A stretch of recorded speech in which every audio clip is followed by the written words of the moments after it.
Дипломом второй степени наградили команду СВФУ на закрытии Всероссийской студенческой олимпиады по математике. Всего в олимпиаде приняли участие 35 человек из 8 вузов России.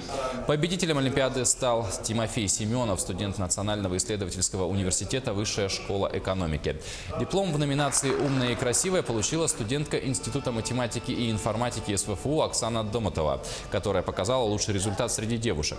По количеству набранных баллов среди всех участников победителем в олимпиаде должен был бы стать студент Московского технологического университета Евгений Кичак, однако он старше 25 лет, что превышает ограничение, установленное положением олимпиады.